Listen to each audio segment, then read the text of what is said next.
یقیناً آپ کو کوئی شدید قسم کی غلط فہمی ہو گئی ہے کہ آپ کے بیٹے نے مجھے اتنا اہم سمجھ رکھا ہے، مگر میں آپ کو بتا دوں ایسا کچھ نہیں ہے۔ خیر، ابھی دودھ کا دودھ اور پانی کا پانی ہو جائے گا۔ زہرا نے کہا، اچھا، واقعی والی نظروں سے اس کی طرف دیکھا۔ اسے تو جیسے ان کی نظروں میں چنوتی نظر آ رہی تھی، بدلے میں اس نے بھی ویسی ہی نظروں سے ان کی طرف دیکھا، جیسے کہہ رہی ہو ابھی میں یہ چیلنج جیت جاؤں گی۔ زہرا بس اس کی نادانی پر مسکرا ہی سکتی تھی، جبکہ وہ بڑی فرصت سے انگلی کو سکرین پر چلاتے نہ صرف شارم کا نمبر ملا چکی تھی، بلکہ فون کو سپیکر پر بھی ڈال دیا۔ وہ مشکل دوسری رنگ پر ہی سپیکر پر بڑی حشاش بشاش آواز ابری، زہے نصیب، صبح صبح اتنے خاص اور حسین لوگوں نے شارم تلال کو کال کرنے کا شرف بخشا۔ موبائل اس کے ہاتھوں سے چھوٹتے چھوٹتے بچا۔ اسے لگا جیسے غلط نمبر ملا دیا ہو، مگر ایک دفعہ پھر سکرین پر شرم کا ہی نام تھا۔ اس نے جٹ سے زہرا کی طرف دیکھا، جو ہونٹوں پر بکھرتا تبسم چھپانے کو چہرہ جھکا رہی تھی۔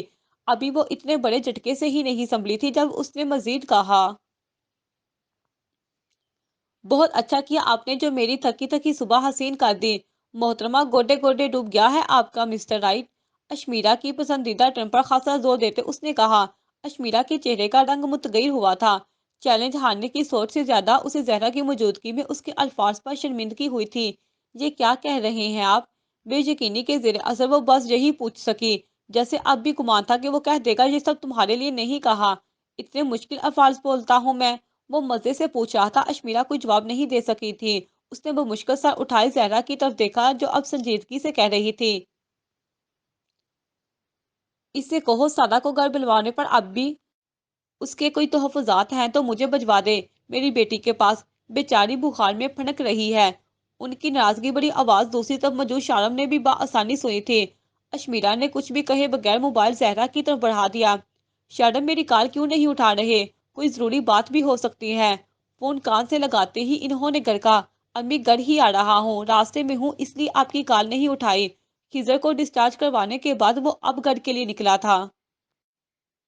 بیوی کی دفعہ بھی تو راستے میں ہی ہونا، یا کو کاف چلے گئے تھے؟ اس کے مطمئن انداز پر زہرا کی تیوری چڑھ گئی تھی۔ اشمیرا نے ایک چور نظر ان پر ڈالی اور تیزی سے لاؤنج سے نکل گئی۔ امی یار سمجھا کریں، اس کی کال دیکھ کر تو واقعی کو کاف پہ چلا گیا تھا، پتا ہوتا آپ نے کروائی ہے تو دھرتی پہ ہی رہتا نا۔ وہ غصے سے بڑی ماں کو مسکرانے پر مجبور کر گیا تھا۔ سارا غصہ جاگ کی طرح بیٹھ گیا۔ اچھا چلو جلدی آؤ، بہت ہو گیا شرم، اب مجھے کسی بھی طرح سارا کے پاس جانا ہے بس۔ ڈائننگ ٹیبل کے پاس کھڑی اشمیرا کو دیکھتے انہوں نے سنجیدگی سے کہا، لے جاؤں گا سارا کے پاس بھی، پہلے یہ بتائے میری بیوی کی کمپنی اتنی بری لگی ہے جو آپ کو سارا کی ہر وقت یاد آتی رہتی ہے؟ ان کا دھیان بٹانے کو اس نے شرارت سے پوچھا تھا۔ کیسی کمپنی؟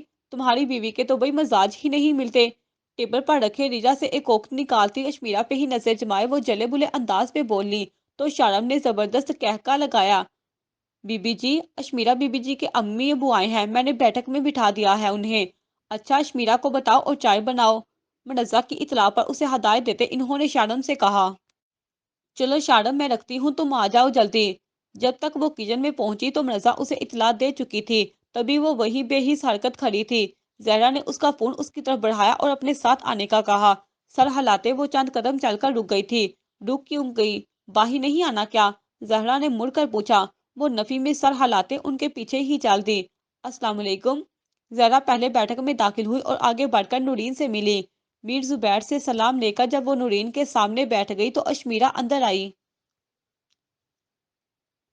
اشمیرا، میری بچی کیسی ہو؟ نورین نے بڑی خوشی سے اٹھ کر اسے اپنے ساتھ لپٹایا۔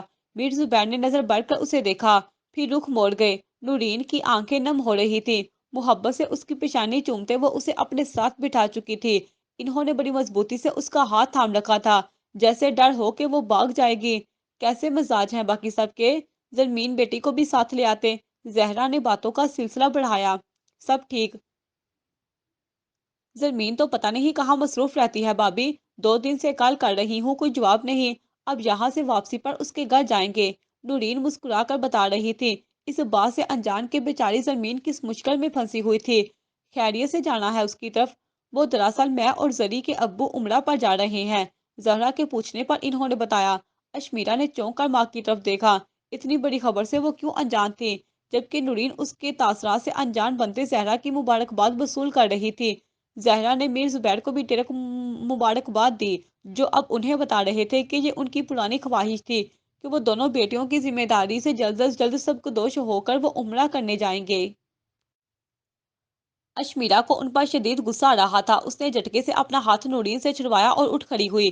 نورین کا دل دکھ سے بڑھ گیا تھا۔ زہرا تو اس کی طرف متوجہ نہیں تھی، البتہ میر زبیر نے ناگواری سے یہ منظر دیکھا۔ منزہ منزہ، چائے بنا رہی ہو یا لے بھی آؤ اب؟ وہ دہلیز پر کھڑی اونچی آواز روبدار آواز میں منزہ کو بلا رہی تھی۔ اس نے یقیناً پہلی دفعہ اس گھر کے کسی کام میں دلچسپی لی تھی، اس لیے اس دفعہ زہرا کا چونکنا بنتا تھا۔ میر زبیر چونکہ لڑکیوں کا یوں چیخ چلا کر کسی کو مخاطب کرنا پسند نہیں کرتے، تبھی اس کے انداز پر ایک اور ناگوار نظر اس پر ڈالی، جبکہ وہ بڑے مطمئن انداز میں واپس آ کر بڑی شان سے زہرا کے ساتھ براجمان ہو گئی۔ اس نے یہ حرکت صرف نورین کو دکھی کرنے کے لیے کی تھی۔ اس کی اور میر زبیر کی ناراضگی میں صرف وہی تو پس رہی تھی۔ زہرا بری طرح چونکی۔ ابھی تو کچھ دیر پہلے اپنی زبان کے جوہر دکھا رہی تھی، اور اب وہ لڑکی گدھے کو باپ بنانا اچھے سے جانتی تھی۔ اف گدھا! توبہ توبہ! زہرا نے اپنی سوچ پر ہزار دفعہ لعنت بھیجی۔ اس کے ماں باپ کے سامنے انہیں مسکرا کر دیکھنا پڑا۔ بدلے میں اس نے بھی بڑی پیاری مسکان اس کی طرف اچھال لی۔ نورین نم آنکھوں سمیت حیرت سے مسکرا دی۔ اصل میں ہمارے آنے کا مقصد یہ تھا کہ ہم نے سوچا ہے اگلے ہفتے سفر شروع ہو جانا ہے، تو جانے سے پہلے دونوں بیٹیوں کو اپنے پاس بلا لیں، کچھ دنوں میکے میں ہمارے ساتھ گزارے، اگر آپ کو اعتراض نہ ہو تو۔ چند لمحوں بعد بن زبیر کے اشارے پر نورین نے ہچکچا کر بتایا، ہنا اب انہیں بیٹیوں کی یاد آ گئی۔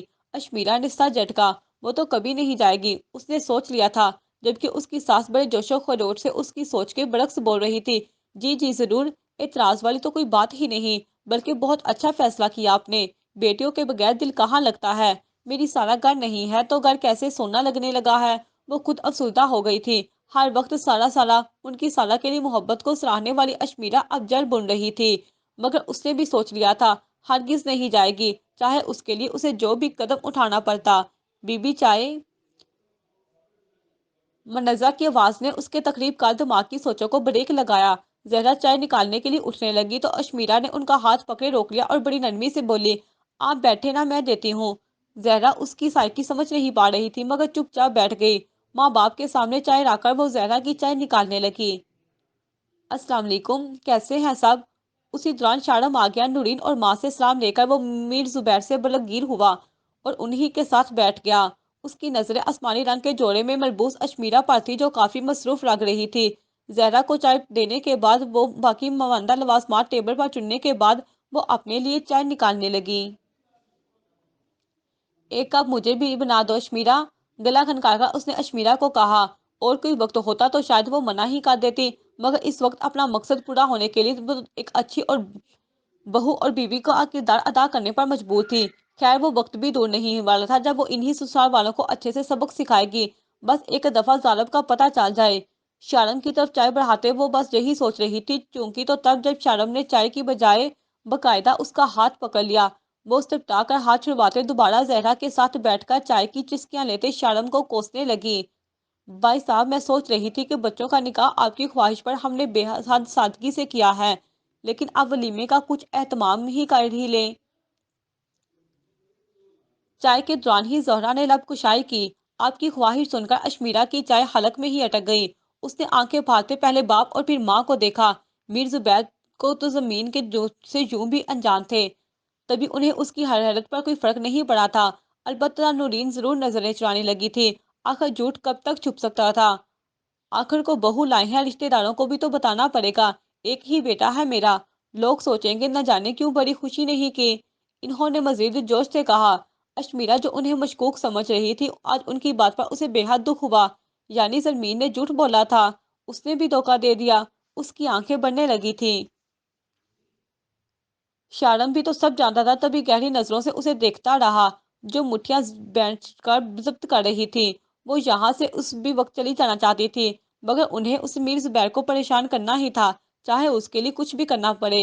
دراصل میری سالہ بھی بھائی کے نکاح میں شرکت نہیں کر سکی، ہو نہ ہو اس بات کے غم نے بیمار کر دیا ہے، تو وہ بھی خوش ہو جائے گی۔ سب بالکل چپ تھے، بس زہرا ہی بولے جا رہی تھی۔ زہرا نے جواب طلب نظروں سے میر زبیر کی طرف دیکھا تو وہ کچھ توقف کے بعد بولے، جی بہت بہتر سوچا آپ نے، لیکن بھابھی ہماری طرف سے شرکت کی معذرت، ابھی ہم عمرہ پر جا رہے ہیں، مہینہ تو اسی میں نکل جائے گا۔ اشمیرا کا دماغ گھومنے لگا تھا۔ کیا ان کی بیٹی اشتہاری تھی جو وہ ایسے بونڈے جواز دے رہے تھے؟ وہ یقیناً نکاح والے دن کی اس کی بدتمیزی کی وجہ سے یہ سب کر رہے تھے، مگر ہر دفعہ وہی کیوں؟ اور اس کے بعد واپس آ کر مجھے اور امیرہ کو دوبارہ کام کے سلسلے میں کویت جانا ہے تو پیچھے رہ ہی کون جاتا ہے؟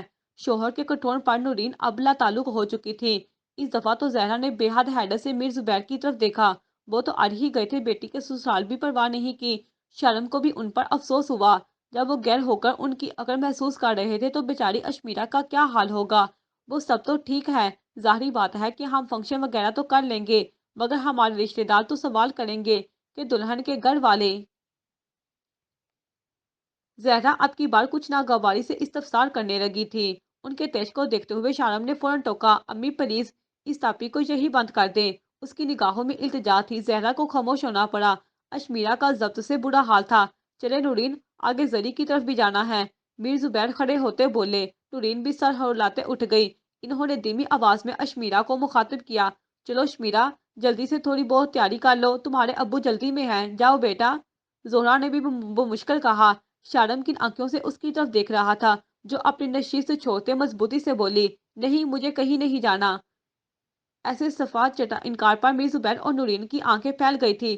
شارم البتہ مطمئن بیٹھا تھا، وہ جان گیا تھا کہ وہ کچھ تو کرنے والی تھی۔ آنٹی سارا سے ملنے جا رہی ہیں، ایسے میں گھر خالی ہو جائے گا، شارم کو بھی کسی کی ضرورت ہوگی، اس لیے میں نہیں جا سکتی آپ کے پاس۔ اب کی بار حیران ہونے کی باری زہرا کی تھی۔ اس کی حرکت سمجھتا شارم تیزی سے امٹتی مسکراہٹ دبا گیا۔ بیٹا بس 2 دن کی تو بات ہے، ہمارے ساتھ تھوڑا وقت گزار کر واپس آ جانا، جلدی لے جائے گا شرم۔ زرمین بھی تو ہوگی تمہارے ساتھ، نورین نے اصرار کیا۔ میر زبیر تو بس اس کے تیور ملازہ کر رہے تھے۔ جی نہیں، میری طرف سے معذرت، اب بہت مصروف ہو گئی ہوں میں۔ مصروف؟ واہ اشمیرہ بی بی، کل تو خود کو فارغ ترین کہہ رہی تھی اور آج گرگٹ کی طرح رنگ بدلتی ہے یہ لڑکی۔ زہرا کو اس پر شدید تاؤ آ رہا تھا۔ ویسے بھی اب مجھے آپ کے گھر کی عادت نہیں رہی۔ وہ باہر کی طرف قدم بڑھاتے بولی۔ میر زبیر مٹھیاں بیچتے اپنی چھوٹی اولاد کی ہر درمی دیکھ رہے تھے۔ البتہ نورین طرف کر اس کی طرف لپکی۔ اچھا شمی، میری بات تو سنو، کوئی بات نہیں چندہ، آؤ بھی، جب فارغ ہو جاؤ گی یا جب دل کرے پھر آ جانا، تمہارا اپنا گھر ہے۔ انہوں نے اسے روک لیا تھا۔ اس کے سامنے جا کر وہ دوبارہ اس کی پیشانی چوم رہی تھی۔ اشمیرہ کا دل بڑھنے لگا تھا، مگر غصہ حد سے سوا تھا۔ تمہارے ابو نے چیک بھیجا تھا زری کے ہاتھ، وہ شاید تمہیں دینا بھول گئی تھی، یہ رکھ لو۔ انہوں نے بیگ سے چیک نکال کر اس کی ہتھیلی پر رکھنا چاہا۔ وہ نکاح پر ملنے والی ساری سلامی وہی صوفے پر رکھائی تھی جہاں وہ آخری دفعہ بیٹھی تھی۔ تبھی گھر والے اسے بار بار کچھ رقم دینا چاہ رہے تھے، مگر وہ بھی اپنے نام کی ایک ہی تھی۔ بڑی نرمی سے ان کے ہاتھوں سے اپنے ہاتھ نکالتے سپاٹ لہجے میں بولی، امی، کبھی تو ڈرنا چھوڑ کر سچ بول دیا کریں۔ وہ مجھے دینا بھولی نہیں تھی، میں نے لینے سے انکار کر دیا تھا۔ بغیر کسی بھی خوف کے وہ بولی تو نورین گھبرا گئی۔ اس جگہ پر اس کا منہ کھلوانے کا مطلب صرف بربادی تھا۔ انہوں نے کوئی وجہ نہیں پوچھی تھی کیونکہ بات بڑھانا نہیں چاہتی تھی، بس زبردستی اس کے ہاتھ میں چیک تھماتے بولی، اچھا پھر یہ رکھ لو، تمہیں ضرورت؟ کیا کروں گی رکھ کر؟ اب کسی چیز کی ضرورت نہیں رہی۔ اس نے جیسے اپنا تمسک اڑایا، بلا آخر ایک آنسو گال پر لڑک گیا تھا جسے اس نے بے دردی سے صاف کیا۔ اس نے مسلطن ہی ساس اور شوہر کے سامنے یہ سب کیا تھا کیونکہ آج اس سب کے بعد وہ شرم کو سب بتا دینے کا فیصلہ کر چکی تھی۔ منزہ، یہ برتن اٹھا لے آ کر، مہمان واپس جا رہے ہیں۔ اس نے پھر باپ کی ناپسندیدہ حرکت دہرائی تھی اور اب کی بات تو اس نے پس پر وہ ماں باپ کو یہاں سے چلے جانے کا اشارہ دیا تھا۔ وہ کمرے سے نکل گئی اور بھاگتے ہوئے اوپر چلی گئی۔ میر زبیر کی آنکھوں سے شرارے لپک رہے تھے۔ وہ تن فن کرتے نورین کا انتظار کیے بغیر نکل گئے، جبکہ نورین اس سب کے بعد بے حد شرمندہ تھی۔ وہ پلٹ کر زہرا کی طرف دیکھتے منمنائی، میں معافی چاہتی ہوں بابی۔ وہ بس باپ بیٹی کی ذرا سی بات پر انبن چل رہی ہے تو۔ ان کا ضبط ٹوٹتا دیکھ کر شارم سرت سے آگے بڑھا اور انہیں مزید شرمندگی سے بچاتے بازو کے حلقے میں لے کر بولا، کوئی بات نہیں آنٹی، آپ بے فکر ہو جائیں۔ وہ انہیں لیے باہر نکل گیا۔ زہرا حیرت سے شارم کی پوچھ تکتی رہ گئی۔ آخر ان کے بیٹے پر کون سا جادو ہو گیا تھا جو ہر چیز فراموش کیے جا رہا تھا؟ بیٹا وہ بڑی جذباتی ہے، مجھے تو بس اسی کی فکر رہتی ہے، خیال رکھنا اس کا، نورین نے بیرونی دروازے پر پہنچ کر بڑائی آواز میں کہا۔ شارم نے سر ہلایا اور ان کی اپنی طرف سے پوری تسلی کروا کر بھیجا، چند لمحوں بعد وہ واپس آیا تو زہرا حیران سی وہی بیٹھی تھی۔ اسے دیکھتے ہی اشمیرا والی نشست کی طرف اشارہ کرتے بے یقینی سے پوچھا، یہ تمہاری بیوی ہی تھی نا؟ امی، شارم نے شکایتی انداز میں ان کی طرف دیکھا تھا۔ ہاں، میں تو حیران ہو رہی ہوں۔ سسرال والوں کے کندھے پر بندوق رکھ کر چڑھائی ہے اس نے، وہ افسوس سے بول رہی تھی۔ شارم خود بھی اچھے سے جانتا تھا تبھی انکار نہیں کر سکتا تھا۔ البتہ اس نے سنجیدگی سے کہا، آپ جانتی ہیں اس نے ایسا کیوں کیا؟ زبیر انکل بھی تو اب حد کر رہے ہیں۔ ویسے ٹھیک کہتے ہو، نہ جانے کیوں وہ اب بھی اتنا اکڑ رہے ہیں۔ میر زبیر کے ذکر پر ذرا بھی ناگواری سے کہنے لگی، اپنی اکڑ میں وہ یہ تک نہیں سوچتے کہ بیٹی کے سسرال والے کیا سوچیں گے۔ وہ تو ہم ہیں جو سب جانتے ہیں اور چپ بھی ہیں۔ کوئی اور ہوتا تو انہیں پتا چلتا کہ سمندیوں کے ساتھ کیسا سلوک کیا جاتا ہے اور کیسا نہیں۔ انہوں نے سر جھٹکا، لڑکے کی ماں ہو کر بھی انہیں ہی سب ماننا پڑا تھا۔ انہیں تو یہ کام بلائی نہیں بولتا تھا۔ اچھا امی، اب آپ؟ شرم انہیں اشمیرا کے متعلق ہی کچھ سمجھانے لگا تھا جب اوپر سے چیزیں پھینکنے کی آواز آئی۔ او نو! ایک لمحے میں ہی وہ دونوں شور کی نوعیت جان گئے تھے۔ مجھے پتا تھا، پہلے کئی دنوں ہلہ کے جاننا چاہتی تھی، پر اب تو ایسے ہی غصہ نکالے گی۔ پوری سارا پہ گئی ہے، وہ بھی پہلے چلی گئی ہے تمہارے کہنے پہ، اب ہر وقت اسی طرح غصہ۔ زہرا بڑبڑاتے ہوئے اپنے کمرے کی طرف بڑھ گئی، جبکہ شارم تیزی سے سیڑھیاں پھلانگنے لگا۔ اپنی بیوی کو دیکھ کر جلدی واپس آؤ، مجھے سالہ کے متعلق ضروری بات کرنی ہے۔ اپنے کمرے کے پاس کھڑی زہرا نے پیچھے سے پکارا تو وہ پلٹ کر بولا، مجھے بھی آپ کو ایک سرپرائز دینا ہے، میں بس آیا ابھی۔ وہ تیزی سے کمرے میں پہنچا تو سامنے کا منظر بالکل اس کی توقع کے مطابق تھا۔ اس نے کمرے کا حلیہ بگاڑ رکھا تھا۔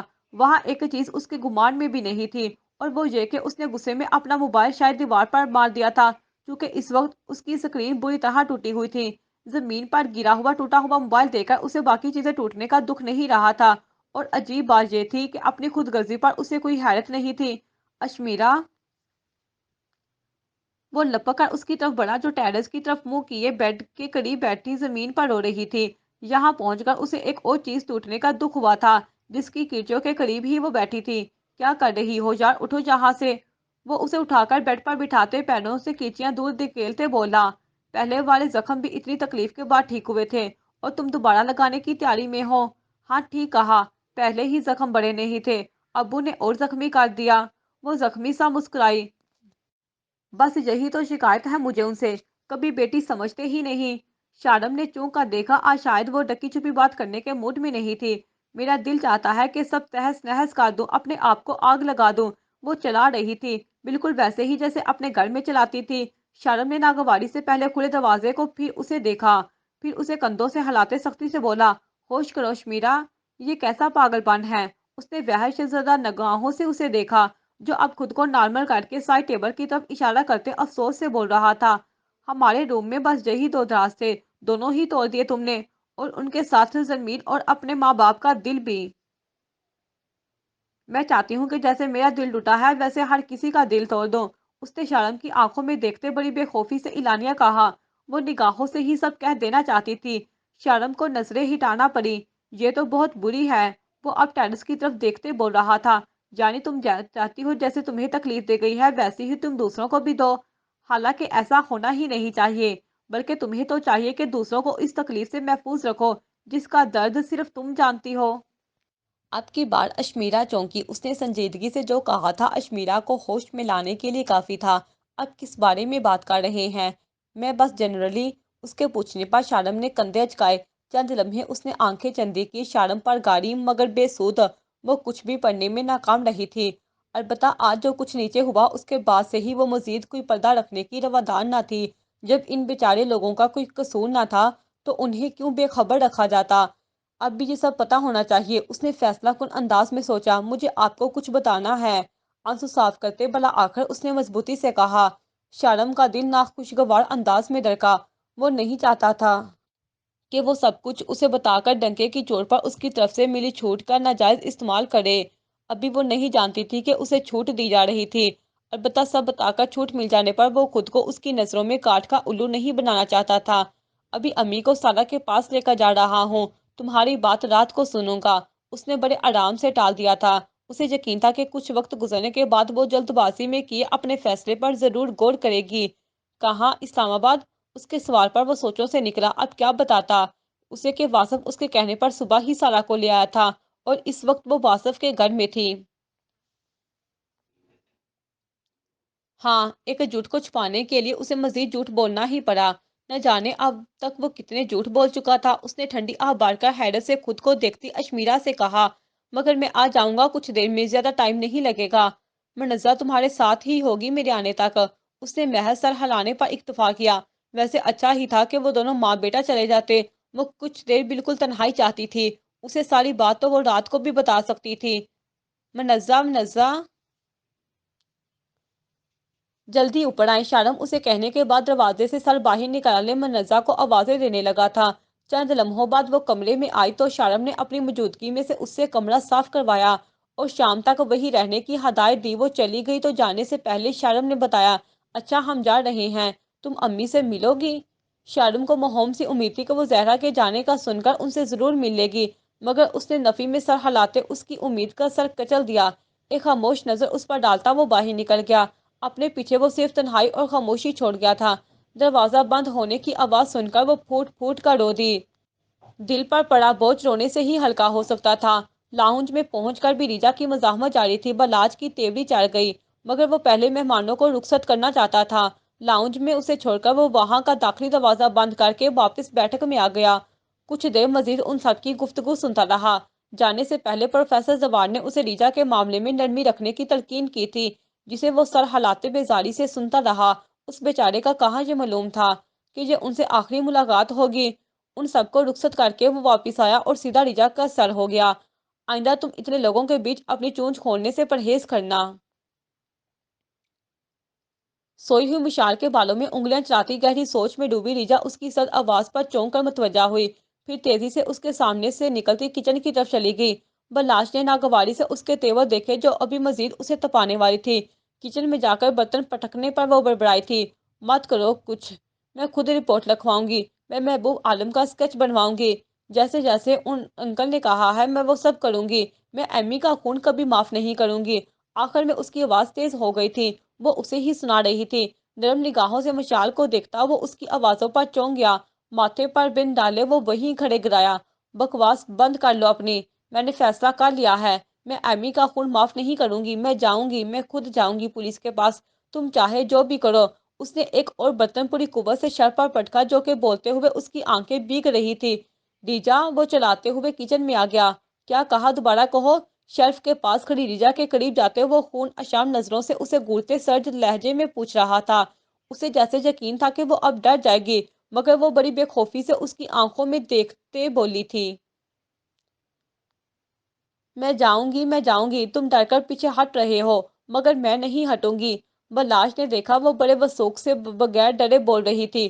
اس کے تیوروں سے لگ رہا تھا جو وہ کہہ رہی تھی کر گزرے گی۔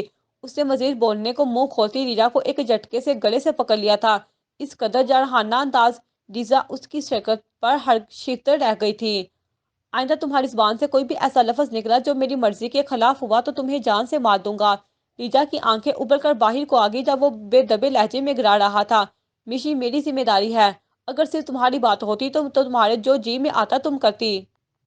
میں ایک لفظ زبان سے نہ نکال دیتا جب بھلے تم مر جاتی میری بلا سے، مجھے فرق نہیں پڑتا، مگر اس کا سفید پتا چہرہ دیکھ کر بلاش نے گرفت نرم کی تھی۔ مگر بات میشی کی ہے، ایک بہن کو دی بدلہ لینے سے وہ واپس نہیں آئے گی، مگر اس سب میں دوسری کا کیا قصور؟ اس نے بلاج کو ایسا کرنے سے نہیں روکا تھا، کوئی مزاحمت بھی نہیں کی تھی، اور بلاج جانتا تھا کہ وہ کبھی اس کا ہاتھ نہیں روکے گی، چاہے دم نکل جائے۔ تبھی ایک جھٹکے سے اس نے چھوڑ دیا تھا، وہ گلے پر ہاتھ رکھے بری طرح کھانسنے لگی تھی، آنکھوں سے پانی بہنے لگا تھا۔ بلاج نے سختی سے رخ موڑ لیا اور لمبے لمبے ڈنگ برتا باہر نکلنے لگا۔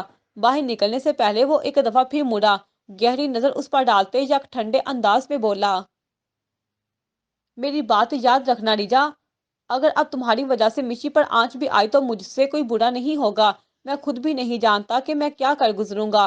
تو ٹھیک ہے، تمہیں میشی کی ہی فکر ہے تو تم اس کے ساتھ رہو، میں الگ ہو جاتی ہوں، چھوڑ جاؤں گی تمہارا گھر، خدا کی زمین بہت بڑی ہے۔ باہر نکلتے بلاج کے قدم تھم گئے تھے۔ اس نے بے یقینی سے مڑ کر دیکھا کہ آیا یہ بات ریجا نہیں کہی تھی، میں میشی پر اور تم پر آنچ لائے بغیر ہر قدم اٹھاؤں گی، مگر میں ایمی کا خون معاف نہیں کروں گی، وہ بھی تب تک جب مجرم کو پکڑنا ناممکن نہ ہو، سمجھے تم؟